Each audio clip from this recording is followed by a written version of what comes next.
To our amazing viewers at Cheating Tales Lab, welcome and thank you. Your presence makes these stories worth sharing.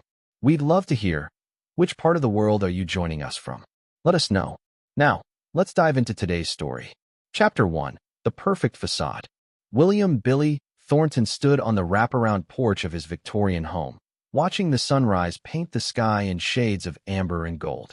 At 42, he had built an empire from nothing, a construction company that had grown from a single truck to a fleet of hundreds, employing half the town of Millbrook.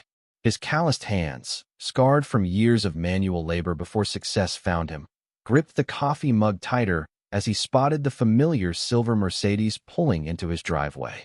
Dr. Cassandra Cassie Hartwell stepped out, her auburn hair catching the morning light. At 36, she was everything a successful man's wife should be: beautiful, educated, and charming. She worked as a pediatric surgeon at the county hospital, and their marriage had been the talk of the town 8 years ago. The perfect power couple, everyone said. But Billy knew better. He'd known for 3 months now. "Morning, darling," Cassie called out, her smile as practiced as her surgical precision. "Early meeting with the hospital board today. Might be late tonight." Billy nodded, his steel-gray eyes revealing nothing. "Of course. I'll be working late myself. New subdivision needs my attention." He watched her kiss his cheek, the same cheek she'd kissed before going to meet her lover, Dr. Trevor Blackstone, the hospital's head of cardiology. Billy had discovered their affair by accident. A private investigator he'd hired to look into a rival construction company had mixed up the files, delivering evidence of his wife's infidelity instead. The photos were crystal clear: Cassie and Trevor in passionate embraces at the Riverside Motel, the same motel Billy had stayed in 20 years ago when he first came to Millbrook with nothing but a dream and a determination to succeed. What made it worse was the conversation he'd overheard 2 weeks ago. Cassie and Trevor weren't just having an affair, they were planning his demise. The insurance money, they'd whispered, would set them up for life. $2 million was a lot of money, even for a successful doctor and surgeon. But they didn't know Billy's real history. They didn't know about the 15 years he'd spent in Detroit before coming to Millbrook, working for people who taught him that loyalty was everything and betrayal meant death. They didn't know about the skills he'd learned in those dark alleys and abandoned warehouses. They thought he was just a small-town contractor who'd gotten lucky. They were wrong. Billy's phone buzzed. A text from Marcus Rodriguez, his foreman and the only person he trusted completely. Marcus had been with him since the beginning, a former Marine who understood that some wars never ended. Package delivered. She took the bait. Billy smiled, a cold expression that would have made his enemies from Detroit proud. The game was about to begin. Chapter 2. The Setup. Dr. Trevor Blackstone adjusted his tie in the mirror of his downtown office. At 45, he was considered one of the most eligible bachelors in Millbrook, despite his growing relationship with Cassie. He'd never married, preferring the freedom to pursue what he wanted when he wanted it. And what he wanted now was Cassie Thornton and her husband's fortune. Trevor had a secret that would destroy his career if it ever came to light. 5 years ago, he'd been involved in a medical malpractice case that had been quietly settled. A patient had died under his care due to his negligence. He'd been drinking before a surgery, and his trembling hands had nicked an artery. The family had been paid handsomely to keep quiet, but Trevor knew that if Billy Thornton ever discovered this, he could lose everything. What Trevor didn't know was that Billy had discovered it 2 months ago. That evening, as Trevor prepared to meet Cassie at their usual rendezvous, his phone rang. The caller ID showed a number he didn't recognize. "Dr. Blackstone," he answered. "You don't know me, but I know you," a gravelly voice said. "I have something that belongs to you. Something you thought was buried deep." Trevor's blood ran cold. Who is this? Someone who knows about Amy Peterson. Remember her? 23 years old, mother of 2. Died on your operating table because you couldn't keep the bottle away. The line went dead. Trevor's hands shook as he stared at the phone. Someone knew. Someone had found out about Amy Peterson. Meanwhile, across town, Cassie was dealing with her own mysterious caller. "Mrs. Thornton, you might want to be more careful about who you trust," a woman's voice said when Cassie answered her phone. "Who is this?" "Someone who knows your husband better than you do. He's not the man you think he is. Meet me at the old Millbrook Cemetery at midnight if you want to know the truth about Billy Thornton." Cassie hung up, her heart racing. She thought about calling Trevor, but something told her to go alone. She needed to know what this was about. At midnight, Cassie drove to the cemetery, her headlights cutting through the darkness. She found a woman waiting by the old oak tree near the entrance, a woman with short blonde hair and tired eyes. "You're brave to come alone," the woman said. "I'm Linda Morrison. I used to work for your husband 15 years ago in Detroit." Cassie frowned. Billy never mentioned working in Detroit. "That's because he wasn't doing construction there," Linda said. "He was working for the Torino family. Muscle work, debt collection, punishment details. Your husband has blood on his hands, Mrs. Thornton. A lot of blood." Cassie's world tilted. "That's impossible. Billy's a simple contractor." "Nothing simple about Billy Thornton," Linda continued. "He left Detroit after a job went bad. Changed his name, started over. But men like him never really change. They just get better at hiding what they are." Linda handed Cassie a manila envelope. "Photos, documents, proof of what your husband really is. The question is, what are you going to do about it?" As Cassie drove home, her mind raced. The envelope sat on the passenger seat like a loaded gun. She thought about Trevor, about their plans, about the life insurance policy. Maybe they were doing the right thing after all. Maybe Billy Thornton deserved what was coming to him. What she didn't know was that Linda Morrison had been dead for 3 years, and the woman she'd met was actually Maria Santos, an actress Billy had hired to play the part perfectly. Chapter 3. The Fire. 3 weeks later, Billy sat in his study, going over the final details of his plan. Tonight was the night everything would come together.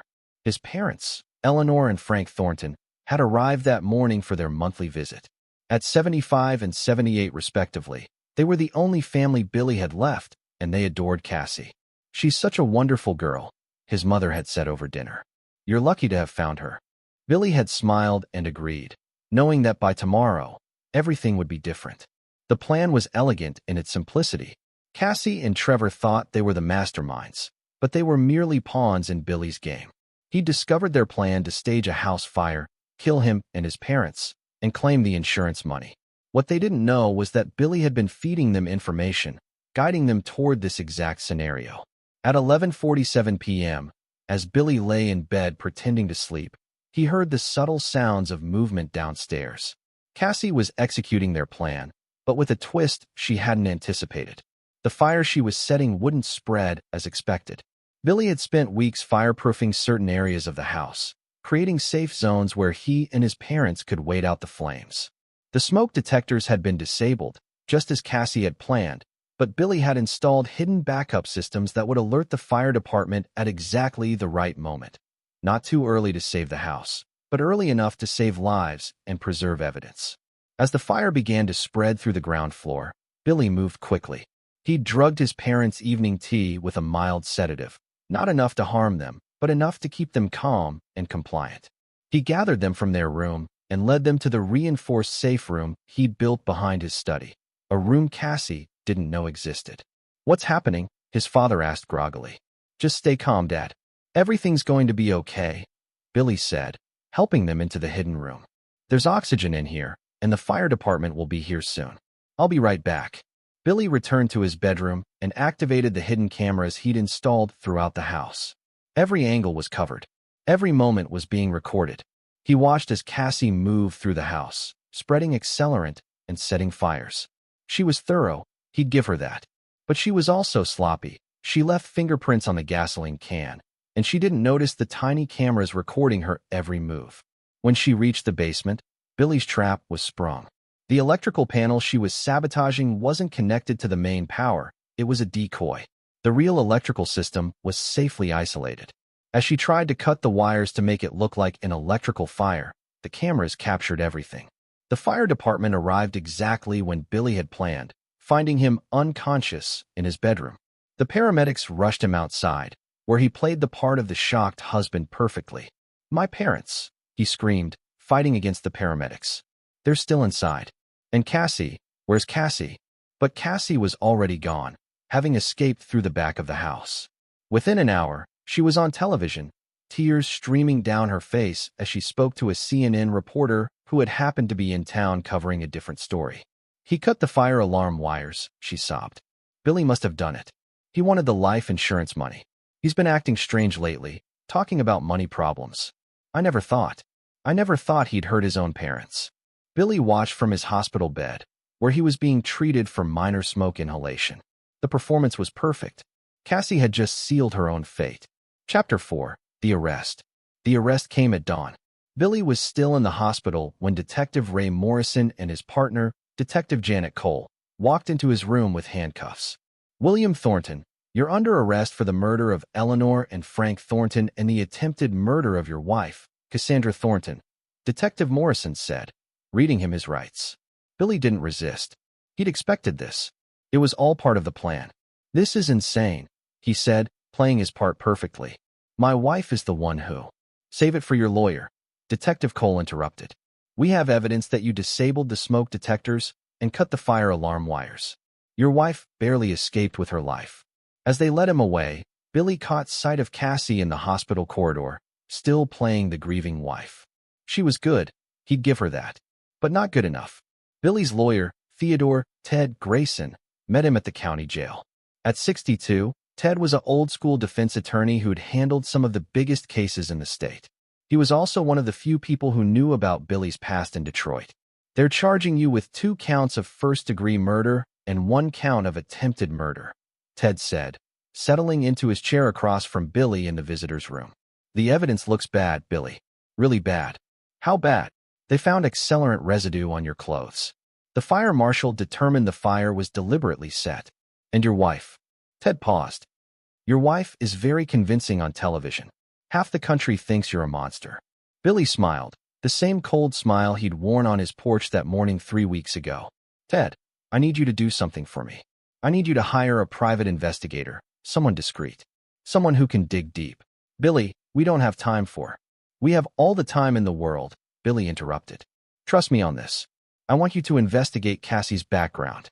I want you to find out everything about her life before she came to Millbrook. And I want you to look into Dr. Trevor Blackstone."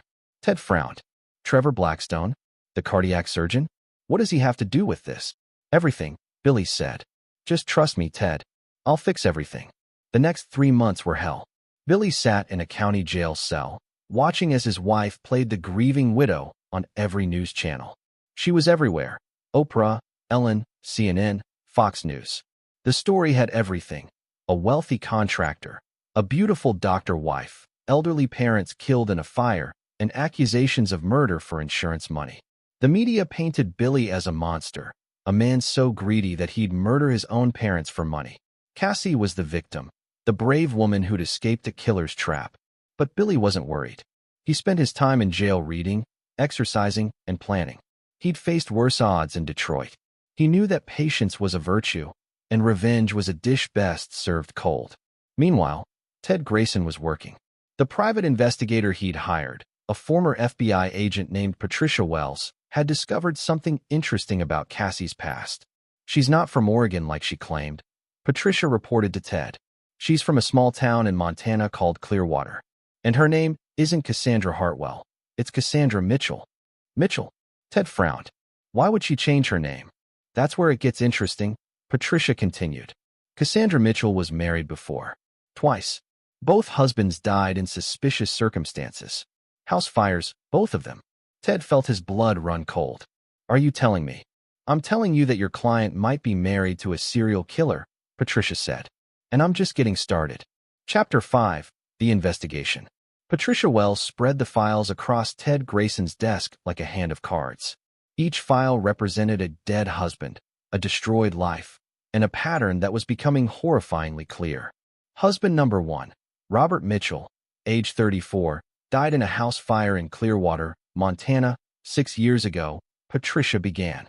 Officially ruled accidental, but the insurance investigator had questions. Robert's life insurance policy was for $500,000, and he'd increased it just 2 months before his death. Ted studied the photographs. Robert Mitchell had been a handsome man, a successful real estate agent who'd married Cassandra, then calling herself Cassie, after a whirlwind romance. Husband number 2, David Chun, age 38, died in a house fire in Portland, Oregon, 3 years ago, Patricia continued. This one was ruled arson, but they never found the perpetrator. David was a successful accountant, life insurance policy worth $800,000. And both times, Cassie was the sole beneficiary, Ted observed. Not just the beneficiary, the survivor. Both times, she barely escaped with her life. Both times, she was hailed as a tragic widow who'd lost everything. Patricia pulled out another file. But here's where it gets interesting. After David Chin's death, Cassie disappeared for 6 months. She resurfaced in Nevada with a new identity, Dr. Cassandra Hartwell. Fake medical degree, fake credentials, the whole 9 yards. How did she get a job at the hospital? She's smart, I'll give her that. She studied real medical textbooks, memorized procedures, and she had help. Dr. Trevor Blackstone helped her create her false identity. He'd been running a side business selling fake medical credentials to desperate wannabe doctors. Cassie was his masterpiece. Ted felt the pieces clicking into place. So Blackstone was already dirty when he met her. Dirty doesn't begin to cover it, Patricia said. Trevor Blackstone has been involved in medical fraud, malpractice cover-ups, and identity theft for years.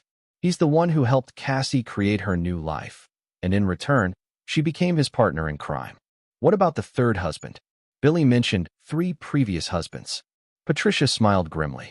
That's where your client gets interesting. Billy Thornton isn't husband number 3, he's husband number 4. There was another one between David Chun and Billy. She pulled out a final file. Michael Torres, age 41, died in a house fire in Reno, Nevada, 2 years ago. This one was ruled suspicious, but the case went cold when the primary witness, a neighbor who saw someone running from the house, died in a car accident a week later. Another convenient death, Ted observed. But here's the thing about Michael Torres, Patricia continued. He didn't die in that fire. He escaped, just like Cassie always does. But he didn't go to the police. He went underground. And he's been hunting Cassie ever since. Ted looked up sharply. He's alive. Very much alive. And he's been tracking Cassie's movements for 2 years. He's the one who's been sending anonymous tips to the authorities. He's the one who led me to the truth about Cassie's past. Where is he now? Here. In Millbrook. He's been watching the trial, waiting for his chance to testify. He has evidence that could blow this case wide open. Ted felt a surge of hope. What kind of evidence? Recordings. Photos. Documents. Michael Torres has been building a case against Cassie for 2 years. He has proof that she's killed at least 3 men, maybe more. He has evidence of her insurance fraud, her identity theft, and her partnership with Trevor Blackstone. Why hasn't he gone to the police? Patricia's expression darkened. Because he's not entirely clean himself. Michael Torres has a past, a dark past. He's been involved in some questionable activities, and he knows that if he comes forward, he'll be opening himself up to prosecution. But he's reached a point where he doesn't care anymore. He wants justice for the men Cassie has killed. Ted gathered the files. I need to meet with him. Already arranged, Patricia said. He'll be at the courthouse tomorrow. He's ready to testify. Meanwhile, in his jail cell, Billy was having his own revelation. A new inmate had been brought in, a man named Carlos Vega, who'd been arrested for armed robbery. Carlos recognized Billy from the news, but more importantly, he recognized Cassie. That woman on TV, Carlos said during rec time. The one crying about her husband. I know her. Billy looked up from his book. You know my wife? I know her from Vegas. She was working with this doctor, running some kind of medical scam. They were selling fake prescriptions, forged medical records, stuff like that. She went by a different name then. Crystal something. Billy felt his pulse quicken. Another piece of the puzzle. This doctor, Billy said carefully. Tall guy, dark hair, expensive suits? That's him. Trevor something. They had a good thing going until some guy started asking questions. Big guy. Looked like he could handle himself. Word was, he was hunting them. They got spooked and split up. Billy smiled. Michael Torres. The third husband who hadn't died in the fire. Carlos, Billy said. I need you to do me a favor. I need you to get a message to my lawyer. Chapter 6. The Revelation. The courtroom was packed as Ted Grayson prepared to present his defense. The prosecution had spent 2 weeks painting Billy as a cold-blooded killer who'd murdered his parents for insurance money. The evidence seemed overwhelming. Accelerant residue, disabled smoke detectors, and a grieving widow who'd barely escaped with her life. But Ted had a surprise. Ladies and gentlemen of the jury, Ted began. The prosecution wants you to believe that Billy Thornton is a monster. They want you to believe that he killed his own parents for money. But the truth is far more complex and far more disturbing. He turned to face the courtroom, his eyes finding Cassie in the gallery. She sat in the front row, dressed in black, playing the grieving widow to perfection. The truth is that Billy Thornton is not the killer in this case. He's the intended victim, and the real killer is sitting right here in this courtroom. A murmur ran through the crowd. Cassie's face remained composed, but Billy could see the slight tightening around her eyes. "Your Honor," Ted continued, "I'd like to call my first witness, Mr. Michael Torres." The courtroom erupted in whispers as a tall, weathered man walked to the witness stand.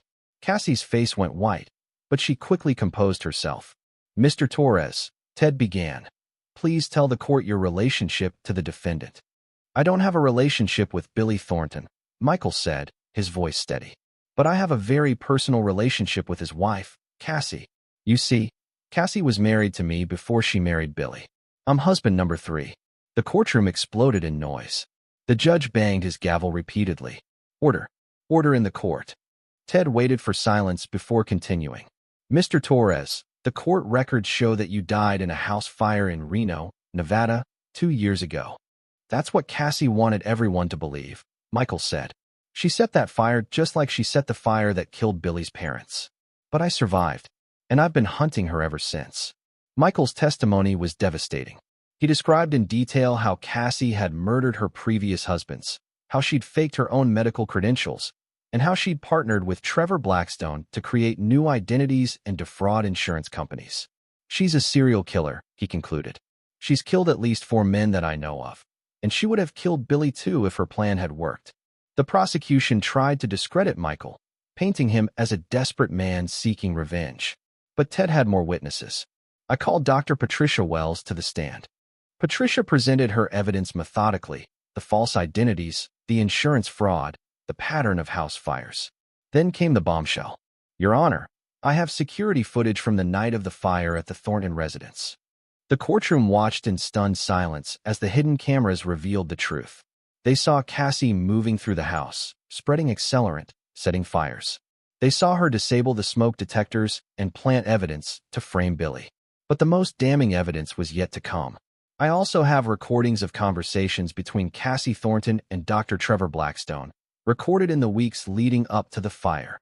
The jury listened in horror as Cassie and Trevor discussed their plan to kill Billy and his parents, to stage the fire, and to split the insurance money. $2 million. Cassie's voice crackled through the speakers. "It's enough to disappear forever. Somewhere warm. Somewhere they'll never find us."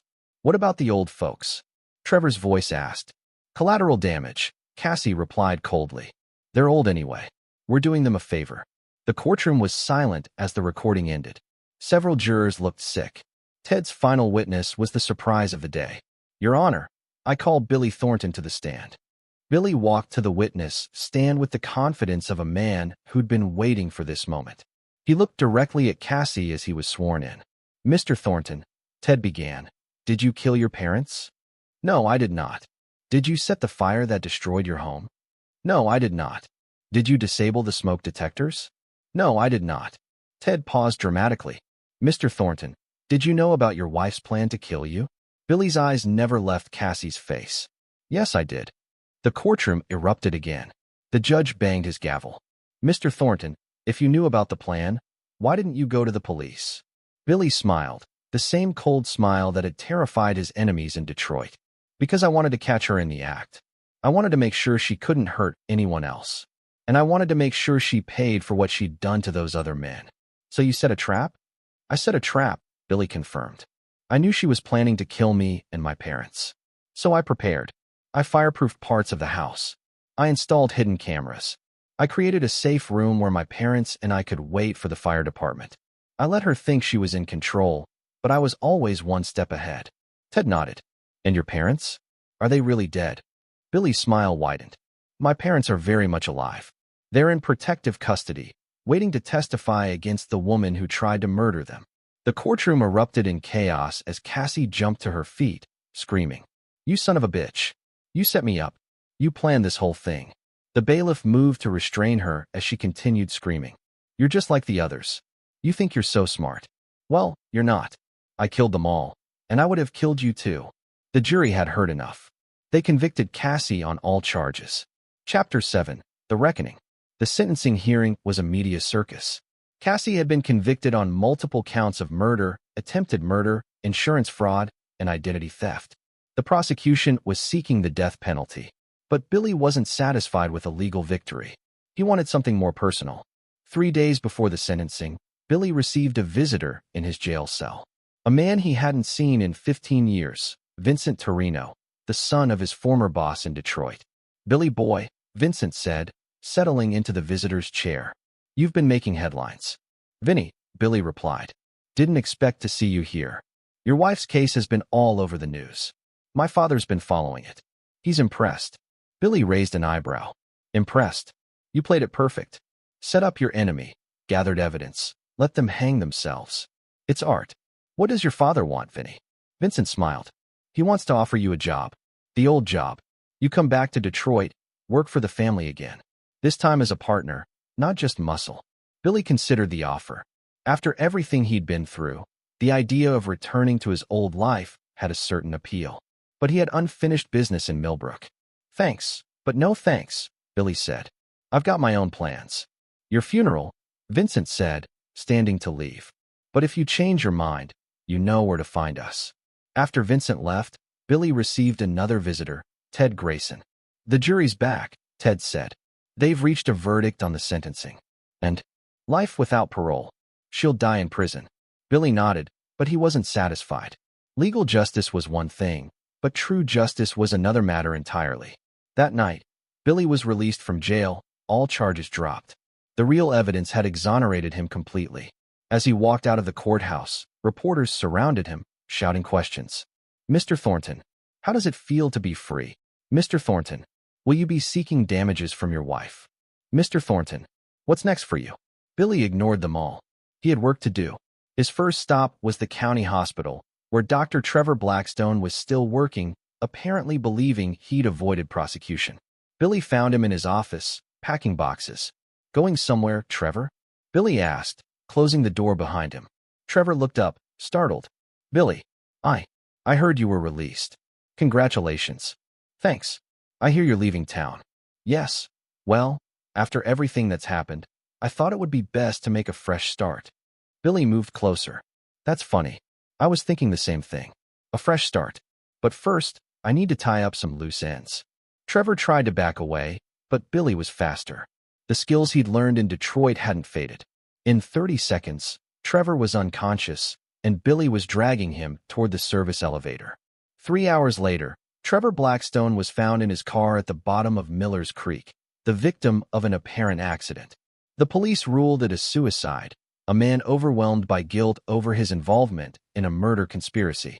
Billy's second stop was the state prison where Cassie was being held. He didn't visit her. He didn't need to. Instead, he had a conversation with Maria Santos, the actress who'd played Linda Morrison in The Cemetery. "You did good work," he told her, handing her an envelope filled with cash. "Now I need you to do one more thing." Maria nodded, understanding. She'd grown up in the system, and she knew how prison worked. She knew people on the inside, people who could arrange accidents. "How do you want it done?" she asked. "I don't care," Billy said. "Just make sure it looks natural. And make sure she knows it's coming." 2 weeks later, Cassandra Thornton was found dead in her cell, the victim of an apparent heart attack.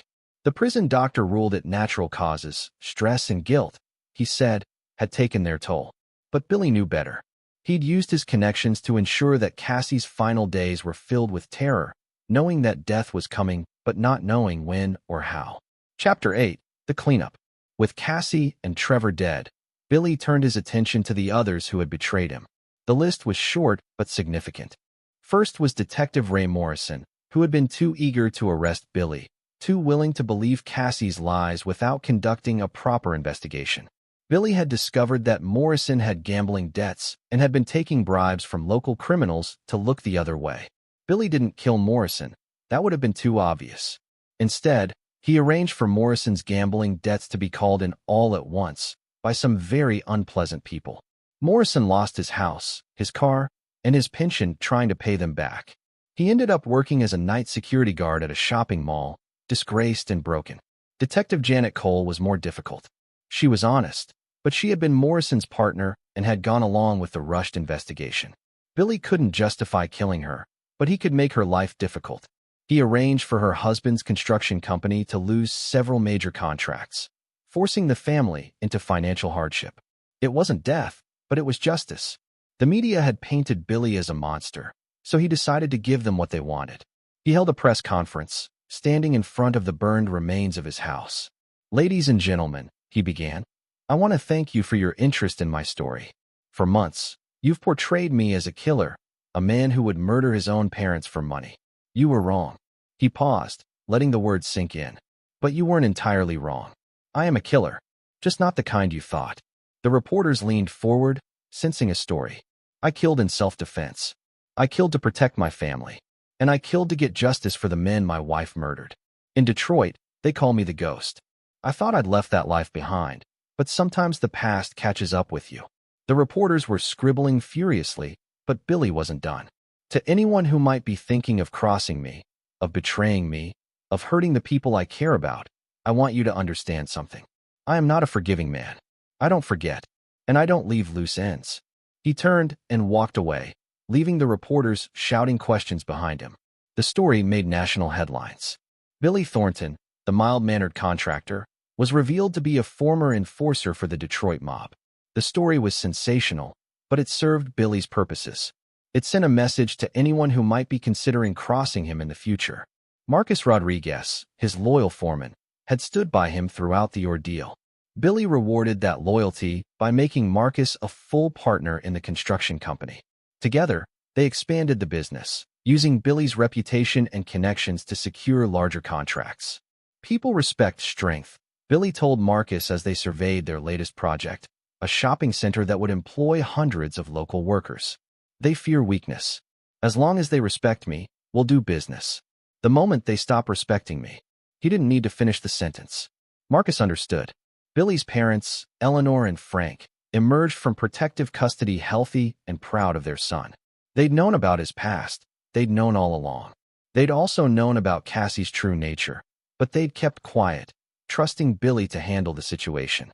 "You did what you had to do," his father told him. "Family comes first. Always." Billy nodded, understanding the deeper meaning. Family was everything. Loyalty was everything. And betrayal was unforgivable. Chapter 9. The New Empire. 5 years later, Billy Thornton stood on the balcony of his new home, a fortress-like mansion built on the hill overlooking Millbrook. The town had changed under his influence. He now controlled the construction industry, the real estate market, and through various shell companies, several other businesses. He'd never remarried. He'd learned his lesson about trust. His parents lived in a wing of the mansion, comfortable and protected. Marcus Rodriguez had become his right-hand man, and together they'd built an empire that stretched across 3 states. The construction company had grown into a conglomerate, with interests in real estate, manufacturing, and logistics. Billy employed over 2,000 people, and his word was law in Millbrook. But success had its price. Billy had discovered that his own children, from a brief relationship years earlier, had been in contact with Cassie before her death. They'd known about her plans and had chosen to remain silent, hoping to inherit Billy's fortune if the plan succeeded. The revelation had been devastating. His own blood had betrayed him. Billy had cut them out of his life completely. He'd changed his will, leaving everything to charity. He'd had them investigated, their activities monitored, their opportunities destroyed. They'd reached out to him over the years, trying to reconcile, but Billy was unmoved. "Betrayal is betrayal," he told Marcus one evening as they watched the sunset from the mansion's terrace. "Blood doesn't change that." Marcus nodded. He'd learned not to question Billy's decisions. The man had built an empire through strength and ruthlessness, and those qualities extended to his personal life. "What about the future?" Marcus asked. "What happens when you're gone?" Billy smiled, but it wasn't the cold smile of his past. It was something warmer, more satisfied.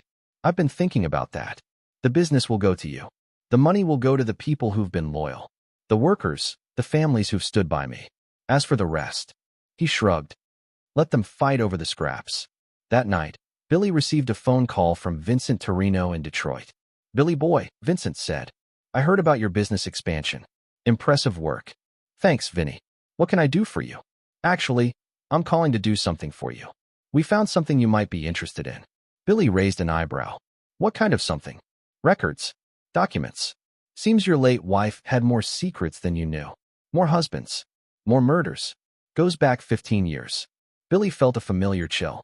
Even in death, Cassie was still revealing her secrets. How many, he asked. 7 that we can confirm. Maybe more. She was a busy girl. Billy closed his eyes, thinking of all the families who'd never gotten justice. All the men who'd died believing they were loved. I want everything, he said. Names, dates, locations. Everything. Figured you might. I'll have it to you by tomorrow. After hanging up, Billy walked to his study and opened a locked drawer. Inside was a single photograph, a picture of himself as a young man in Detroit, standing next to Vincent's father, Don Torino. He looked at the picture for a long time, remembering who he'd been, what he'd done, and why he'd left that life behind. But some things never changed. Justice was justice, and Billy Thornton was still very good at delivering it. The next morning, Billy began making calls. He had work to do. The ghost was back. This is where our story comes to an end. Share your thoughts in the comments section. Thanks for your time. If you enjoy this story, please subscribe to this channel. Click on the video you see on the screen, and I will see you there.